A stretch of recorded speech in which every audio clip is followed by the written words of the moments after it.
सतगुरु मैं तेरी पतंग, सतगुरु मैं तेरी पतंग। आज सज्जनों, दुनिया में सभी होशियार हैं। कोई भी, ये स्वाभाविक सी बात भी है, कोई अपने आप को दूसरे से कमजोर दिमाग का नहीं समझता। हुआ यूं, एक बार एक पंडित जी अपने बच्चे को लेकर पाठशाला गए और वहां के आचार्य से पंडित जी ने कहा कि आचार्य जी, हमारे बच्चे को आता तो सब कुछ है, सिर्फ डिग्री के लिए मैं यहां लाया हूं। आपके विद्यालय में नामांकन हो जाएगा, परीक्षा देगा, सर्टिफिकेट मिल जाएगी, आप इसका नामांकन कर लें। वैसे हमारे बच्चे के दिमाग में किसी प्रकार की कमी कुछ नहीं है, आप थोड़ा सा पढ़ाएंगे, ये कुछ ज्यादा ही आपको बताएगा। पंडित जी ने नामांकन कराया, घर गए। 5-6 महीने बाद पंडित जी लौटे। विद्यालय के आचार्य से पंडित जी ने पूछा, आचार्य जी क्या हाल है मेरे बच्चे का? तो आचार्य ने कहा, पंडित जी, आपके बच्चे में 100 में से 98 गुण हैं, बस 2 ही ठो की कमी है। पंडित जी ने कहा, पूछा क्या? तो आचार्य ने बताया, पंडित जी, आपका बच्चा पहला नंबर कि वह किसी की सुनता नहीं, और दूसरा नंबर कि उसके पास अकल नाम की चीज नहीं है।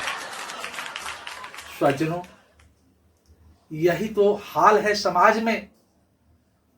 अधिकतर लोगों का किसी से, भले ही उनके पास अकल नाम की चीज न हो, लेकिन अकलमंद तो इतना बनेंगे कि समाज में उनसे बेहतर कोई अकलमंद हो ही ना। दुनिया में मैं कहता हूं, अगर अहंकार मिटाना है तो हमें झुकना आना पड़ेगा, झुकना आना चाहिए। हम तो ये भी कहते हैं, हम ये सोचते हैं कि अगर हमारे पास सब कुछ उपलब्ध है, फिर भी हमें दूसरों से कुछ लेने की आदत डालनी चाहिए, इससे भी हमारा अहंकार कुछ कम होता है। भले ही ऐसी भी स्थितियां आती हैं समाज में, अगर आप किसी से कुछ लेने की प्रयास करते हैं तो वह आपको कम करके आंकने का भी प्रयास करता है या ऐसा सोचता है। लेकिन क्या हो जाता है इससे? सोचता रहे। एक गैर अकलमंद आदमी, जैसे कि हम दूसरे को गैर अकलमंद भी नहीं कह सकते, क्योंकि ईश्वर ने उसको भी बेजोड़ बनाकर भेजा है, लेकिन हमें ये सोचना चाहिए, हमें ये करना चाहिए कि भले वो कोई कुछ भी सोचे, लेकिन हमें अपने आप को अहंकार मुक्त बनाने के लिए लेन देन की भावना अवश्य रूप में रखना चाहिए। स्वजनों, एक संत थे, उनका एक शिष्य, बहुत युवक था, शिष्य नौजवान था, बेशादीशुदा था, संत के पास रहा करता था। एक बार घर गया, घर से आने के बाद उसने महात्मा से कहा, गुरुजी, हमारी सगाई हो गई। गुरुजी ने कहा, अब तो तुम मुझसे गए। अब फिर 2-4-6 महीने बाद फिर घर गया, घर से लौटा, फिर गुरुजी से कहा, गुरुजी, हमारी शादी हो गई। तो गुरुजी ने कहा, अब तो तुम अपने मां बाप से गए। फिर 1-2 साल बाद फिर घर से जब आया, गुरुजी ने कहा, अब क्या हाल है तुम्हारा? तो उसने बताया कि गुरुजी हमारा एक लड़का हुआ है, सुपुत्र हुआ है। तो गुरुजी ने कहा अब तो तुम अपने आप से गए। अब तो वो लड़का युवक बहुत बेचैन हुआ। गुरुजी हमने समझा नहीं, पहली बार जब हमारी सगाई हुई तो आपने कहा तुम मुझसे गए, शादी होने के बाद आपने कहा तुम अपने माँ बाप से गए, और आज कह रहे हैं कि मैं अपने आप से ही गया। तो गुरुजी ने समझाया, बच्चा अब तुम गृहस्थी में जुट गए हो,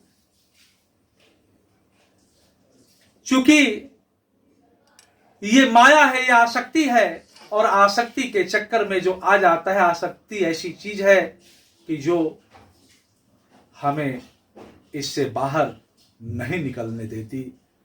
स्वजनों, बहुत सारे महापुरुष ऐसे हुए हैं जो माया के चक्कर में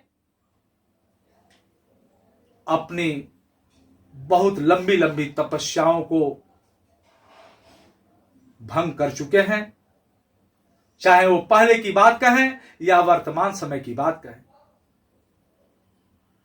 तो गुरुजी ने उस अपने शिष्य को समझाने के लिए कहा कि देखो, मैं तुम्हें योगाभ्यास तो बहुत कराया है, घर जाओ और थोड़ा अपनी श्वास को कुछ कुछ देर के लिए रोको। जब कोई तुम्हें टच करने आए, श्वास रोक लो और उन्हें ऐसा लगे कि तुम्हारी श्वास नहीं चल रही है, फिर मैं तुम्हें सब कुछ समझा दूंगा।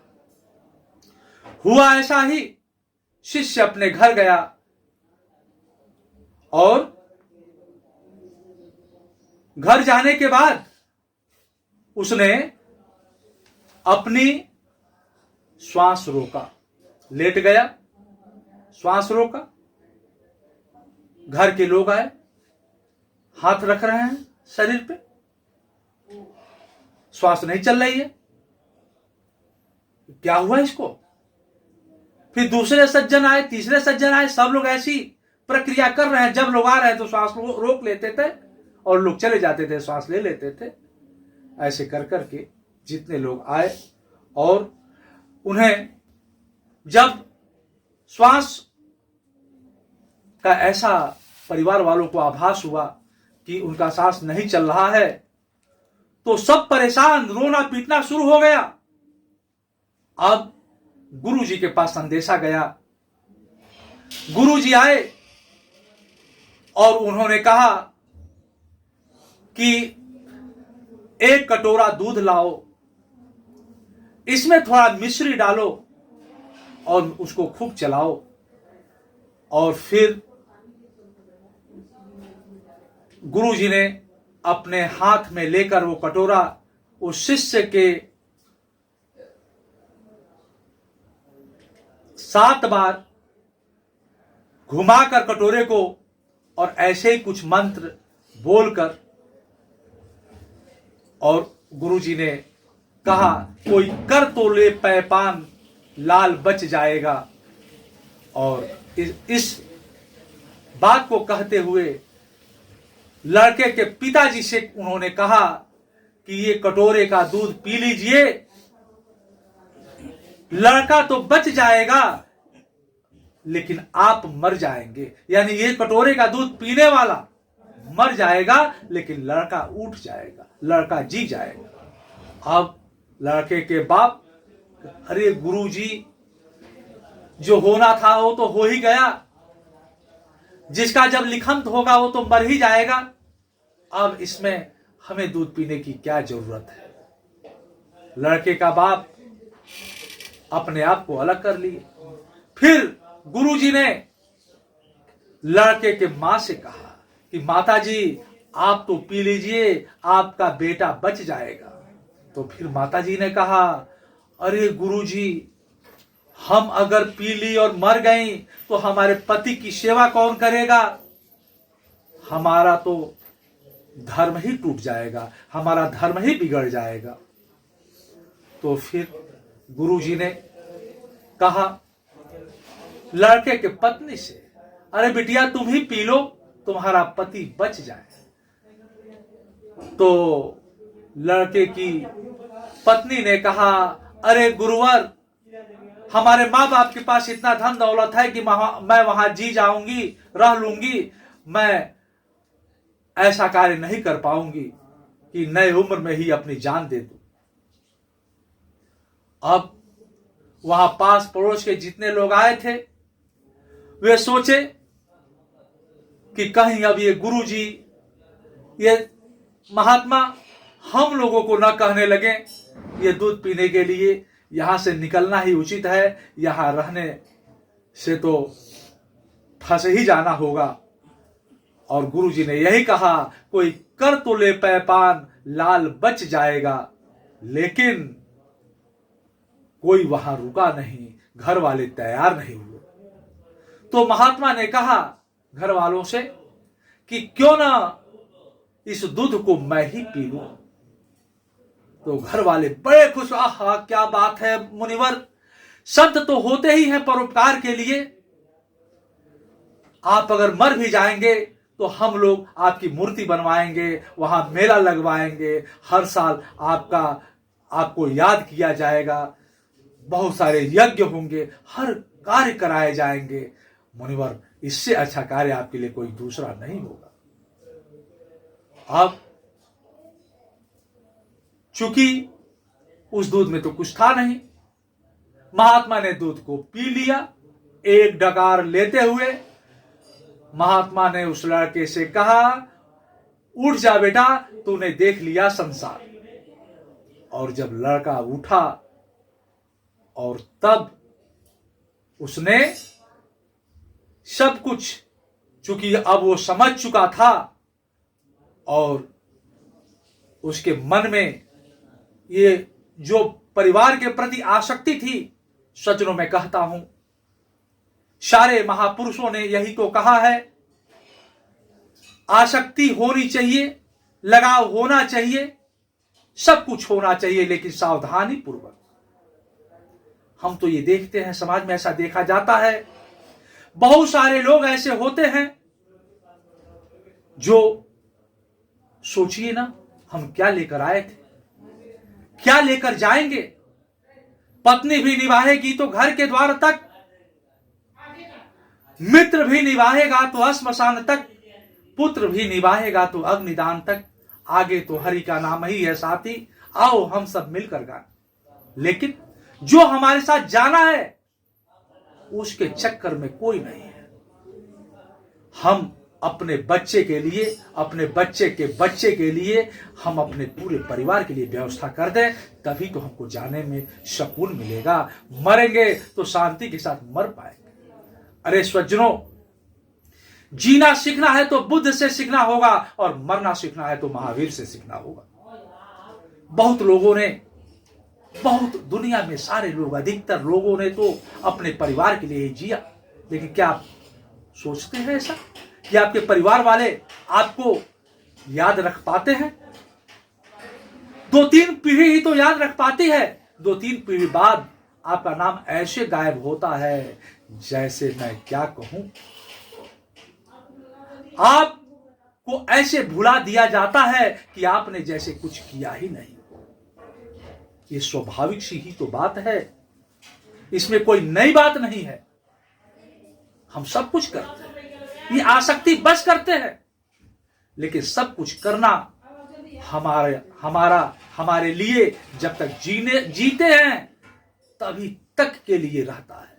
और जब हम मरने वाले होते हैं ना, उस समय हमें जब कष्ट तरह तरह के आते हैं तो हमें उस समय भगवान बहुत अच्छे लगते हैं, संत महात्माओं की बातें बहुत अच्छी लगती हैं, लेकिन उस समय हम विवश हो जाते हैं, कुछ करने योग्य रहते ही नहीं है, कुछ कर सकते ही नहीं है, लेकिन करने की खूब इच्छा रहती है। लेकिन उस समय जिनके लिए हम बहुत कुछ किए रहते हैं, वही बाल बच्चे कुछ करने नहीं देते हैं।